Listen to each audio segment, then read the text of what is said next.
So ఎప్పుడెప్పుడైనా ఎదురు చూసిన game changer movie trailer అయితే వచ్చేసింది.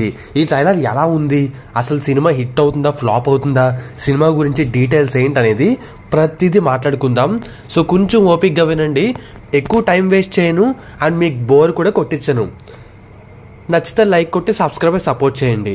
ఇంకా ఓపెన్ చేస్తే ఈ ట్రైలర్ ఎలా ఉందనేది ఒక్క ముక్కలో చెప్పాలంటే, ఒక పాత సీసాలో కొత్త డ్రింక్ పోసినట్టుంది భయ్య. చెప్తున్నాను కదా, నాకు బీభత్సమైన ఎగ్జైట్మెంట్ కలిగించలేదు, అలా అని చెప్పి ఉసూరు అనిపించలేదు. పర్లేదు బాగుందా ట్రైలర్ అనిపించింది అంతే. కానీ ఫస్ట్ రోజు బెనిఫిట్ షోకి ఒక 100, 200, 400 ఖర్చు పెట్టి వెళ్ళిపోవాలి అన్నంత ఫీలింగ్ అయితే తెప్పించలేదు. ఇప్పుడు పుష్ప 2కి నేను 1200 ఖర్చు పెట్టి వెళ్ళాను సినిమాకి. ఎందుకురా అంటే హైప్, ఆ క్రేజు, ఆ ఊపు అదంతా వేరే లెవెల్. కానీ ఇప్పుడు గేమ్ చేంజర్ ట్రైలర్ చూసిన తర్వాత అంత బీభత్సమైన ఊపు అయితే రాలేదన్నమాట. ఒకవేళ టికెట్ రేట్ 500 ఉంటే నేనైతే వెళ్ళను, అసలు చెప్తున్నాను మీకు. అలా ఉంది ట్రైలర్ అయితే సింపుల్గా. ఇంకొంచెం డీటెయిల్గా మాట్లాడుకుందాం. సో ఈ ట్రైలర్లో మనకి ముందుగా హైలైట్ పాయింట్స్. బీజం అయితే నాకు సోసోగా అనిపించింది, దాని గురించి ఎక్కువ అక్కర్లేదు. కానీ విజువల్స్ చాలా బాగున్నాయి. ఈ విజువల్స్ అన్నీ మనం ఇదివరకు ఎన్నో 100 కమర్షియల్ సినిమాల్లో చూసేసాం. 100 మంది ఫైట్ చేయడానికి రావడం, హీరో వాళ్ళని చితకొట్టేయడం, బాంబు పేలుళ్ళు, అలాగే ప్రకృతి మీద కొన్ని సీన్లు, అలాగే బాగా ఖర్చు పెట్టిన సాంగ్స్, ఇవన్నీ చూసాం. కానీ ఇక్కడ ఏంటయ్యా తేడా అంటే శంకర్ మార్క్ విజువల్స్ అని చెప్పొచ్చు. ఆయన ఒక పొలిటికల్ కమర్షియల్ సినిమా తీస్తే ఎలా ఉంటుందో మనం ఈ విజువల్స్ చూస్తేనే అర్థమవుతుంది. ఈ ట్రైలర్ చిన్న శాంపుల్ మాత్రమే, ప్రతి విజువల్ కూడా చాలా భారీగా బీభత్సంగా ఉందన్నమాట. ఇది నాకైతే చాలా బాగా నచ్చింది. అండ్ చూస్తుంది రొటీన్ అయినా సరే, ఆ చూపించిన విధానం మాత్రం నెక్స్ట్ లెవెల్లో ఉంది భయ్య. ఇంకా సాంగ్స్ గురించి నేను కొత్తగా చెప్పక్కర్లా, ఒక్క ట్యూన్ కూడా సరిగ్గా వైరల్ అవ్వలేదు నిజంగా మాట్లాడుకోవాలంటే. బట్ సాంగ్స్ అన్నీ కూడా కలర్ఫుల్గా, విజువల్గా నెక్స్ట్ లెవెల్లో ఉండబోతున్నాయి. ఆ ట్రీట్ని మనం థియేటర్లో ఎక్స్పీరియన్స్ చేయబోతున్నామని తెలుస్తూనే ఉంది. అట్లీస్ట్ సాంగ్స్ వినసొంపుగా లేకపోయినా అసలు ఆ విజువల్స్ని చూడడానికైనా థియేటర్కి వెళ్ళాలి అన్నంత ఫీల్ అయితే తీసుకొచ్చింది భయ్య. ఇలాంటి విజువల్స్ని చిన్న స్క్రీన్లో చూడకూడదు, థియేటర్లోనే పెద్ద స్క్రీన్లో చూడాలి అన్నంత ఫీల్ ఉంది. ఇది నిజంగా మంచి విషయమే. కాకపోతే సినిమా టికెట్ రేట్లు ఎంత పెంచుతారు అనే దాని మీద ఆధారపడి ఉంటుంది. So normal audience, family audience వెళ్తారా లేదా చూడాలి. ఎందుకంటే ఇప్పటికే పుష్ప 2కి భయంకరంగా డబ్బులు ఖర్చు పెట్టేశారు జనం. పైగా న్యూ ఇయర్కి, సంక్రాంతికి బట్టలు కొనుక్కోవడాలు, ఇలాంటి బోల్డని పండగలకి డబ్బులు భయంకరంగా ఖర్చు పెట్టేశారు. ఇప్పుడు మళ్ళీ పెంచిన టికెట్ రేట్లతో సినిమాకి వెళ్ళాలంటే 1కి 2 సార్లు ఆలోచిస్తారు. పైగా ఈసారి పోటీ భయంకరంగా ఉంది. ఈ సినిమా వచ్చిన 2 రోజులకే బాలకృష్ణ సినిమా, ఆ తర్వాత ఇంకో 2 రోజులకే సంక్రాంతికి వస్తున్నాం సినిమా వెంకటేష్ గారిది. 3 సినిమాలు కూడా నువ్వా నేనా అన్నట్టు బరిలో దూకుతున్నాయి. ఏ సినిమా కూడా తగ్గట్లేదు. సో చూడాలి, ఒకవేళ గేమ్ చేంజర్ మూవీకి కొంచెం డివైడ్ టాక్ వచ్చి భయంకరంగా టికెట్ రేట్లు పెంచారనుకో, అప్పుడు జనం బాలకృష్ణ అలాగే వెంకటేష్ సినిమాలకి వెళ్ళిపోవచ్చు. చెప్పలేం, ఎందుకంటే ఏముంది లేరా కమర్షియల్ సినిమా కదా పర్లేదు తర్వాత చూసుకుందాం టికెట్ రేట్లు తగ్గాక అన్నట్టు ఫీలింగ్ వస్తే మాత్రం కష్టమే. బట్ ట్రైలర్ చూసిన తర్వాత ఎక్స్పెక్టేషన్స్ అయితే పెంచింది. అరే ఏదో ఉందిరా సినిమాలో, కొంచెం పెద్ద స్టోరీని చెప్పబోతున్నారు, పర్లేదు అక్కడో ఇక్కడో కొంచెం బాగానే ఉంటుంది సినిమా అన్నట్టుగా ఫీలింగ్ అయితే తెచ్చింది. నన్ను అయితే కంప్లీట్ డిసప్పాయింట్ చేయలేదు. మళ్ళీ చెప్తున్నా, నన్ను అయితే కంప్లీట్ డిసప్పాయింట్ చేయలేదు. అండ్ నేను కూడా నెగిటివ్గా చెప్పడానికి వీడియో చేయలేదు.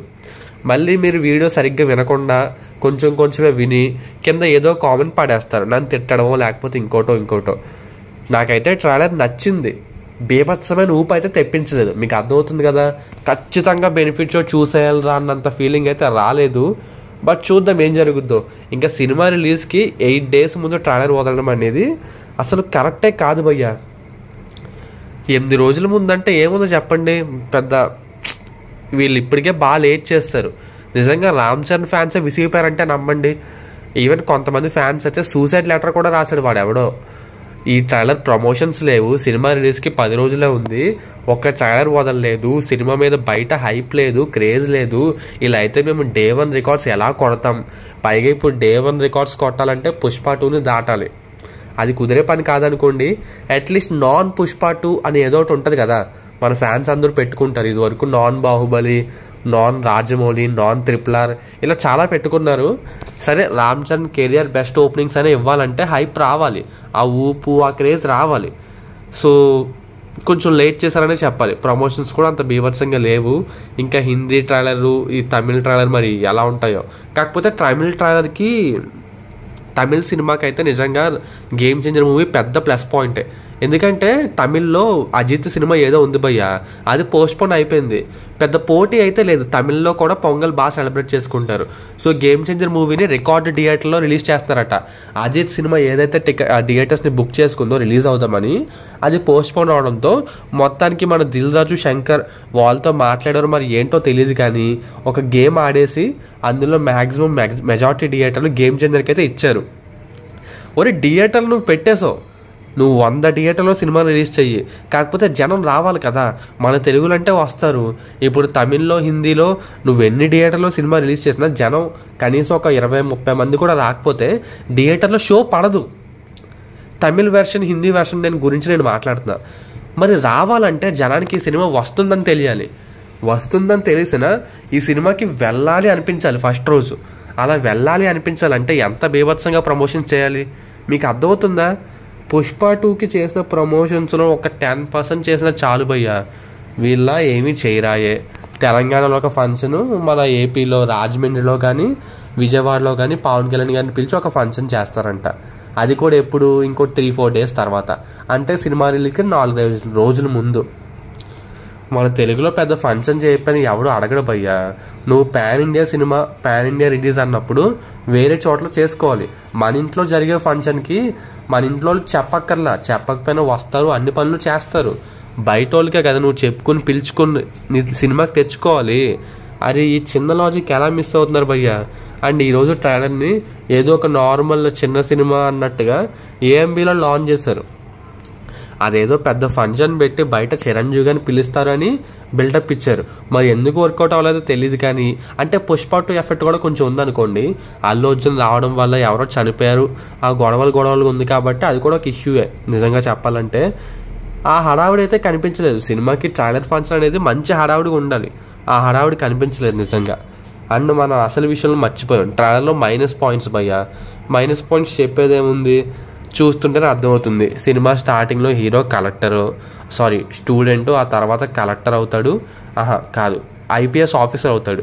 ఐపీఎస్ ఆఫీసర్ అయిన తర్వాత అతనికి ఉన్న కోపం ఇష్యూ వల్ల ఐఏఎస్కి ట్రాన్స్ఫర్ చేయడమో లేకపోతే ఐఏఎస్ కింద మార్చడమో చేస్తారు. సెకండ్ హాఫ్లో ఫ్లాష్ బ్యాక్ వస్తుంది.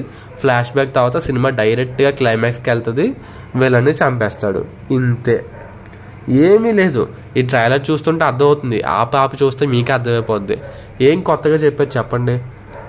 మన అప్పన్న అలాగే శ్రీకాంత్ కలిసి ఒక పార్టీ ఏర్పాటు చేస్తారు, 2 చేతుల్ని జాయిన్ చేస్తూ, అదే పార్టీ సింబల్. ఆ తర్వాత అప్పన్న నిరికిస్తాడో మరి లేకపోతే చంపేస్తాడో తెలియదు. శ్రీకాంత్ సీఎం అయిపోతాడు పార్టీలో జాయిన్ అయిన తర్వాత. శ్రీకాంత్ని చంపేసి లేకపోతే ఇంకోటో కారణం వల్ల అతని కొడుకు ఎస్జే సూర్య సీఎం అయిపోతాడు. అతనికి ఇప్పుడు అప్పన్న కొడుకుకి మధ్య రివెంజ్ డ్రామా నడుస్తూ ఉంటుంది అన్నమాట. మనోడిది మరి ఈ రివెంజ్ డ్రామాని ఎంత కొత్తగా చూపించాలనేది సినిమా హిట్ ఆ ఫ్లాప్ అనేది తెలుస్తుంది. రొటీన్గా చూపించారంటే జనానికి ఎక్కదు. మరి ఏం జరుగుద్దో చూడాలి. నాకైతే పెద్ద అంత బీభత్సమైన ఎక్స్పెక్టేషన్స్ లేవు. బట్ కొన్ని ఫ్యాన్ మూమెంట్స్ ఉంటే సినిమా బాగా ఆడే అవకాశాలు అయితే ఉన్నాయి. చూద్దాం మరి ఏం జరుగుతుందో. ఇంతకీ గేమ్ చేంజర్ ట్రైలర్ మీకు నచ్చిందా లేదా జెన్యూన్గా కింద కామెంట్ చేయండి. అస్సలు మొహమాట పడద్దు, సరేనా? ఉంటాను ఇక, బాయ్.